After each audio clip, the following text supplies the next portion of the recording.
पे हमने 3 लिंक्स लगा दिया है जैसे कि कॉन्टैक्ट, अबाउट और डैशबोर्ड। और जैसे ही मैं लिंक को चेंज कर रहा हूँ तो हम लोग अबाउट पे जा रहे हैं और यहाँ से मैं इसके थीम वगैरह को भी चेंज कर पा रहा हूँ और यहाँ पे लॉग आउट का बटन और यूज़र का इन्फॉर्मेशन आ रहा है। तो इस वीडियो में हम लोग देखेंगे कि अगर मैं यहाँ से लॉग आउट कर रहा हूँ तो हमने एक एग्जैक्टली लॉगिन पेज बनाया है और एक रजिस्टर वाला पेज भी है। और अगर मैं किसी यूज़र को साइन इन करता हूँ जैसे कि ये कोई यूज़र है और इसको मैं साइन इन कर रहा हूँ, साइन अप कर रहा हूँ, तो हम लोग वापस लॉगिन वाले पे आ रहे हैं और फिर मैं यहाँ पे आने के बाद यहाँ से मैं साइन इन कर सकता हूँ और साइन इन करने के बाद आप देख सकते हैं जो हमारा यूज़र नेम है वो करेक्टली सेट हो चुका है। और अगर मैं इसके और फीचर्स के बारे में आपको बताऊँ तो यहाँ पे हम लोग अगर चाहें तो साइन इन विद गूगल भी कर सकते हैं। जैसे अगर मैं यहाँ पे गूगल से साइन इन करना चाह रहा हूँ तो मैं किसी भी अकाउंट को सेलेक्ट करके गूगल से साइन इन कर सकता हूँ। तो और उसके बाद अगर मैं ऑथ वाली यूआरएल पे जाना चाहता हूँ, जैसे ऑथ रजिस्टर पे जा रहा हूँ, तो हम लोग वापस से डैशबोर्ड में रीडायरेक्ट हो जाते हैं। अगर मैं फिर से ऑथ लॉगिन पे जाना चाह रहा हूँ, तो हम लोग वापस से अगर लॉगिन है, तो हम लोग इस वाले यूआरएल पे रीडायरेक्ट हो रहे हैं, जो कि रूट यूआरएल है। और वहीं अगर मैं यहाँ से साइन आउट कर रहा हूँ और फिर अगर मैं चाह रहा हूँ कि मैं रूट वाले यूआरएल पे चला जाऊँ, तो मैं वापस से लॉगिन वाले पे आ जा रहा हूँ। और अगर मैं किसी भी यूआरएल पे जाना चाह रहा हूँ जो कि डैशबोर्ड के अंदर है, तो वो वापस से मुझे लॉगिन वाले यूआरएल पे लेके आ जा रहा है। तो इस वीडियो में हम इसको कैसे इम्प्लीमेंट करते हैं और रिएक्ट में फायरबेस के थ्रू हम लोग साइन इन, साइन ऑफ वगैरह कैसे लगाते हैं, सेशन वगैरह को कैसे यूज़ करते हैं, इस वीडियो में हम देखने वाले हैं। तो चलिए स्टार्ट। यहाँ पे सबसे पहले हम लोग अपने लॉगिन और रजिस्ट्रेशन को सेटअप करने वाले हैं। तो उसके लिए मैं यहाँ पे एक ऑथ नाम का फोल्डर क्रिएट कर लेता हूँ और उसके अंदर आ जाएगा हमारा लॉगिन वाला कंपोनेंट और एक आ जाएगा रजिस्टर वाला कंपोनेंट। यहाँ पे मैं लिख देता हूँ रजिस्टर और यहाँ पे हमारा आ जाएगा लॉगिन। अब ये जो हमारा लॉगिन और रजिस्टर है इसको हमें ऐड करना पड़ेगा अपने राउटर में। तो आपको याद होगा कि लास्ट वीडियो में हमने क्या किया था कि अपने राउटर में, सॉरी, index.js में हमने अपने राउटर को सेटअप किया था। तो यहाँ पे ये वाला जो लाइन है, मतलब यहाँ पे ख़त्म हो रहा है, उसके नीचे हम लोग एक नया राउटर ग्रुप क्रिएट करेंगे। जैसे ये वाला रूट पे जा रहा है और इसके नीचे वाला जो होगा वो ऑथ पे जाएगा। तो मैं उसको क्रिएट कर लेता हूँ। आप देख सकते हैं ये यहाँ पे आ चुका है। तो यहाँ पे मुझे एक नया लेआउट क्रिएट करना होगा जो कि मैं अभी नहीं करूँगा। और हमारा लॉगिन और रजिस्टर का जो कंपोनेंट है यहाँ पे इंपोर्ट नहीं किया हुआ है, तो उसको मैं यहाँ पे इंपोर्ट कर लेता हूँ। अब हमने इंपोर्ट कर लिया है, तो अगर मैं इस यहाँ पे आके देखता हूँ कि हमारा लॉगिन का जो ऑथ और रजिस्टर है वो काम कर रहा है या नहीं, तो आप देख सकते हैं यहाँ पे रजिस्टर लिख के आ गया। वहीं पे अगर मैं लॉगिन पे जा रहा हूँ तो हम लोग ईजिली लॉगिन पे भी नेविगेट कर सकते हैं। अब इसमें फायरबेस लगाने के लिए मैं लिखूंगा फायरबेस कंसोल और उसके बाद हम लोग फायरबेस वाले वेबसाइट पे आ जाएंगे। तो यहाँ पे पहले से एक प्रोजेक्ट है, मैं एक और प्रोजेक्ट क्रिएट कर लेता हूँ। इसका नाम हम लोग रखेंगे ट्यूटोरियल और मैं कंटिन्यू कर देता हूँ। यहाँ पे अगर आपको एनालिटिक्स एनेबल रखना है तो रख सकते हैं, मैं भी एनेबल रखता हूँ। और यहाँ पे आपको अकाउंट सेलेक्ट करना होगा, तो मैं default account for Firebase select कर लूँगा और क्रिएट अकाउंट पे क्लिक करने के बाद कुछ टाइम के बाद हमारा जो प्रोजेक्ट है वो क्रिएट हो जाएगा। जैसा कि आप देख सकते हैं ये क्रिएट हो गया, तो मैं कंटिन्यू पे क्लिक करूँगा और यहाँ पे हम लोगों के पास एक डैशबोर्ड ओपन होकर आता है जिसमें कि हम लोग एप्पल, एंड्रॉयड या वेब के लिए एप्लीकेशन बनाना है तो फायरबेस की हेल्प से कर सकते हैं। मैं यहाँ पे वेब पे सेलेक्ट कर लूँगा और इसका नाम मैं रख दूँगा। यहाँ पे मैं होस्टिंग को भी सिलेक्ट करने वाला हूँ क्योंकि जो हमारा ऐप होगा वो फायरबेस पे ही मैं होस्ट करने के लिए सोच रहा हूँ। और यहाँ पे मैं रख दूँगा लोन मैनेजमेंट और यहाँ पे इसका नाम मैं ट्यूटोरियल रख देता हूँ, ट्यूटोरियल लोन ऐप। इसको मैं रजिस्टर कर लूँगा।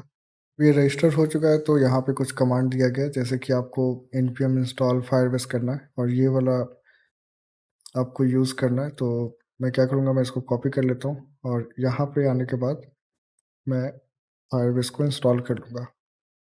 और उसके बाद ये जो फाइल है इसको हमें कॉपी करना है, तो मैं इसको कॉपी करके यहाँ पे एक ऐप सोर्स के अंदर मैं एक फाइल बना लूँगा फायरबेस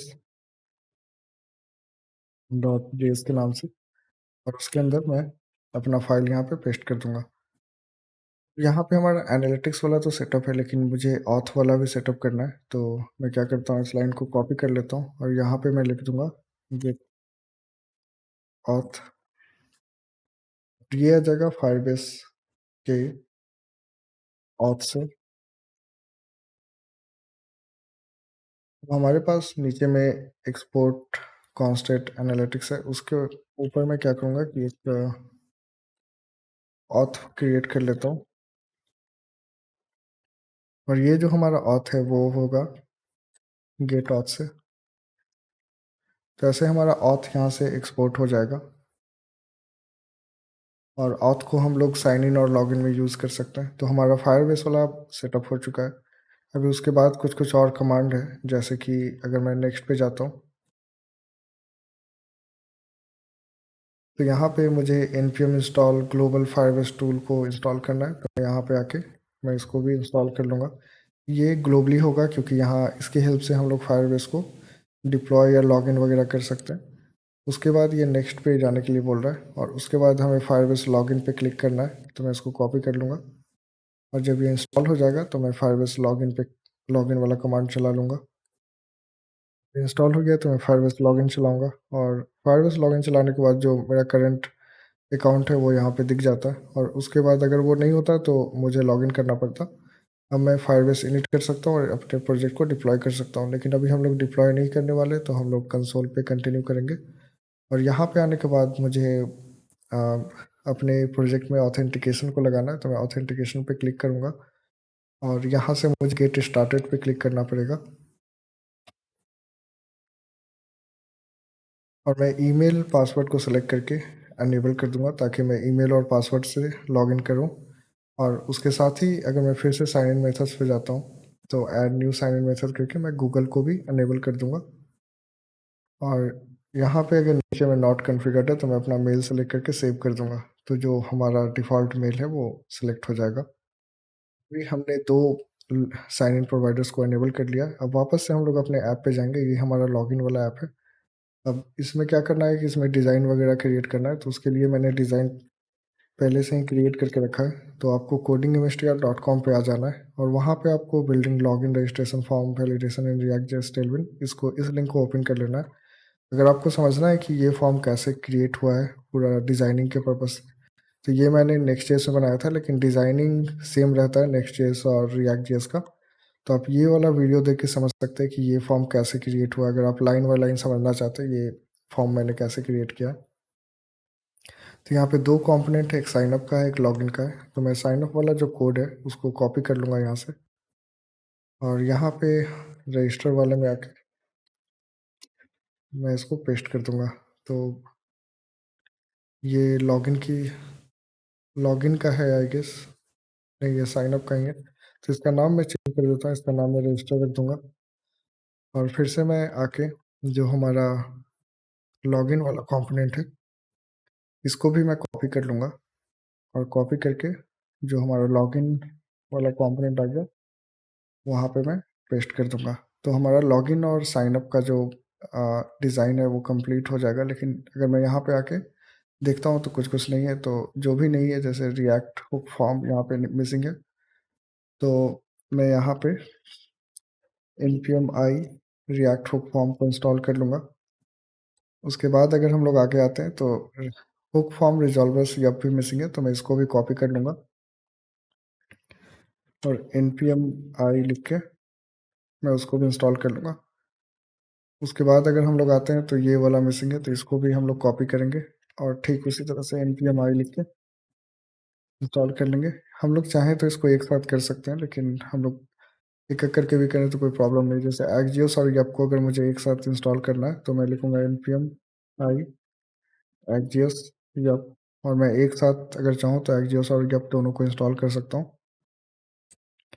अगर मैं रिफ्रेश करूँ तो हमारा लॉगिन फॉर्म आ गया, और वैलिडेशन वगैरह सब कुछ लगा हुआ है। रजिस्टर पे क्लिक करने पे ये रजिस्टर पे जा रहा है, और साइन इन पे क्लिक करने पे ये साइन इन पे चला आ रहा है। तो इसके आगे मुझे क्या करना है कि जो हमने ऑथ क्रिएट किया था फायरबेस में, तो उसको यहाँ इंपोर्ट करना होगा। मैं लॉगिन में इंपोर्ट ऑथ, तो फायरबेस वाला फाइल है उसको सेलेक्ट कर लूँगा, और उसके बाद जो अगर हम लोग यहाँ पे ध्यान देते हैं तो यहाँ पे कुछ कोड लिखा हुआ है, तो इस कोड को मैं यहाँ से हटा दूँगा और इसके जगह पे मैं दूसरा कोड यूज़ कर लूँगा। बाकी सब कुछ सेम रहेगा, बस ये वाला कोड आ जाएगा। ये जो है इसको भी हमें इम्पोर्ट करना है, तो मैं इसको भी यहाँ से इम्पोर्ट कर लूँगा। ये फायरबेस ऑथ की साइड से आता है, तो फायरबेस ऑथ की साइड से इम्पोर्ट हो जाएगा। यहाँ पे हम लोग एक्सियोस का यूज़ नहीं कर रहे हैं, तो मैं एक्सियोस को यहाँ से हटा दूँगा और ये हमारा साइन इन का कंप्लीट हो चुका है। ठीक इसी तरह से रजिस्ट्रेशन में हमें आना है और यहाँ से हमें एक्सियोस का ज़रूरत नहीं है, तो मैं इसको हटा दूँगा और यहाँ पे ये दोनों जो है इसको मैं कॉपी कर लूँगा। नीचे आने के बाद ये ट्राई कैच को हटा दूँगा। इसके जगह पे हम लोग ये वाला यूज़ कर रहे हैं और ये यूज़र क्रिएट करने के लिए हमें ये वाला जो फंक्शन है उसका रिक्वायरमेंट पड़ेगा, तो मैं लॉगिन वाले फंक्शन को create user with email and password वाले फंक्शन से रिप्लेस करके सेव कर दूँगा। तो यहाँ पे क्या हो रहा है कि हमारा जो अ, यूज़र है वो क्रिएट हो जा रहा है बहुत ही आसानी से। और फायरबेस में क्या होता है कि जैसे ही कोई यूज़र क्रिएट होता है तो सेशन बाय डिफ़ॉल्ट अवेलेबल रहता है। तो हमें यहाँ कुछ करना नहीं पड़ेगा। अगर मैं यहाँ पे आता हूँ तो ये कुछ एरर आ रहा है। Imported as auth was not found in Firebase. तो मैं वापस से फायरबेस में जाके देखता हूँ कि यहाँ पे ऑथ क्यों नहीं दिख रहा है। तो यहाँ पे क्या होगा कि मुझे एक्सपोर्ट लगाना होगा। तो मैं यहाँ पे एक्सपोर्ट लगा देता हूँ और फिर से अगर मैं यहाँ पे आऊँ तो हमारा एप्लीकेशन काम कर रहा है। अब यहाँ पे अगर हम लोग आके देखते हैं यूज़र्स में, तो यूज़र्स अभी हमारे पास एम्प्टी है। तो no longer supported many browsers ऐसा कुछ मैसेज दे रहा है। इसको हम लोग अभी के लिए इग्नोर कर सकते हैं और यहाँ पे हमें नेम का रिक्वायरमेंट नहीं है, तो मैं क्या करता हूँ कि रजिस्टर वाले में आके जो नेम है उसको मैं कमेंट कर दूँगा। यहाँ पे ईमेल में मैं कोई सा भी ईमेल ले लेता हूँ, जैसे ये कोई ईमेल है उसको मैंने ले लिया और पासवर्ड मैंने कुछ भी डाल दिया। और यहाँ पे अगर मैं कंसोल में देखूँ, यहाँ पे मैं कंसोल और नेटवर्क को चेक करता हूँ और जब मैं साइन अप पे क्लिक करूँगा, तो ये काम नहीं कर रहा है। तो इसका रीज़न ये हो सकता है कि यहाँ पे मैंने नेम के लिए भी वैलिडेशन दिया, तो मैं इसको भी हटा दूँगा और अब मैं आके अगर यहाँ पे क्लिक करता हूँ, तो हम देख सकते हैं कि हमारा ईमेल, नेम, पासवर्ड सब यहाँ पे प्रिंट हो गया है और प्रिंट होने के बाद हम लोग लॉगिन वाले फॉर्म पे भी आ चुके हैं। और मैं फिर से क्लियर करके अगर मैं यहाँ पे आता हूँ और रिफ्रेश करता हूँ, तो हमारे पास जो ये वाला यूज़र है वो आ चुका है। तो इसको मैं इससे मैं लॉगिन करने का ट्राई करता हूँ। तो आप देख सकते हैं लॉगिन हो चुका है और यहाँ पे मेरे पास डिटेल्स आ रहा है और अगर मैं सेशन को प्रिंट करूँ तो हम लोग सेशन को प्रिंट कर सकते हैं। लेकिन यहाँ पे हमने अभी यूज़र्स वगैरह चेंज नहीं किया, तो हमें वो सब करना पड़ेगा। तो वापस से मैं वही वाले यूआरएल पे चला आता हूँ। तो यहाँ पे हमारा लॉगिन वाला कंप्लीट हो चुका है। अब एक और चीज़ बचा हुआ है कि हमें यहाँ पे लॉगिन विथ गूगल लगाना है। तो उसके लिए हम वापस से चले आएँगे लॉगिन वाले पेज पे और यहाँ पे मैं एक बटन क्रिएट कर लेता हूँ लॉगिन के नीचे।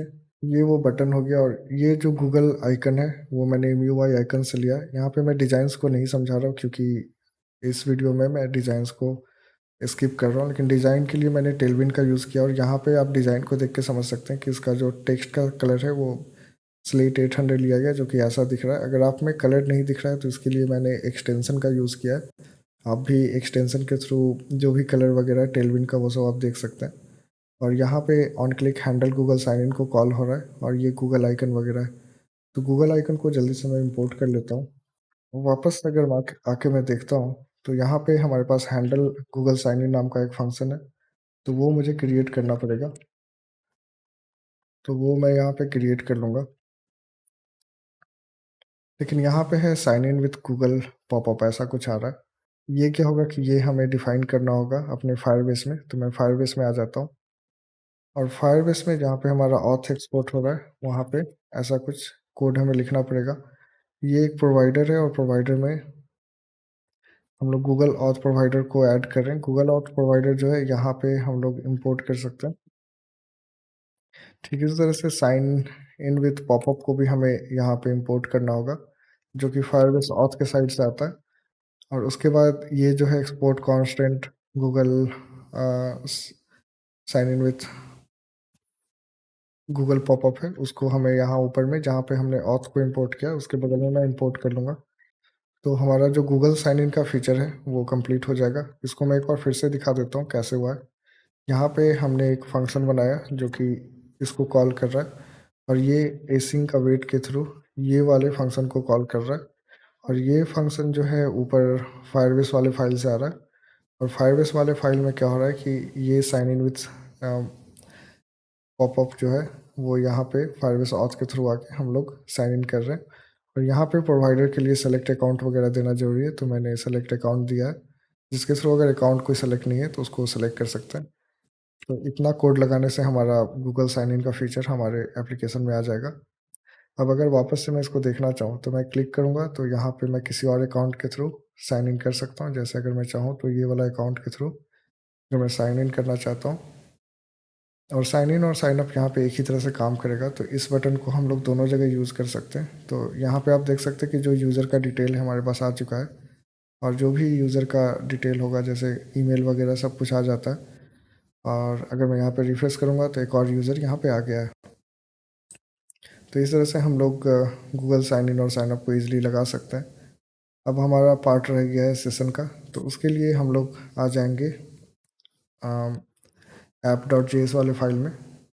इसमें मैं सबसे पहले नेविगेट और ऑथ को यूज़ कर लूँगा, क्योंकि अगर यूज़र के पास सेशन नहीं है तो वो लॉगिन वाले यूआरएल पे रिडायरेक्ट हो जाएगा। मैं क्या कर रहा हूँ कि यूज़र और सेट यूज़र सेट कर रहा हूँ, और उसके नीचे मुझे यूज़ इफेक्ट में ये वाला कोड लिखना होगा।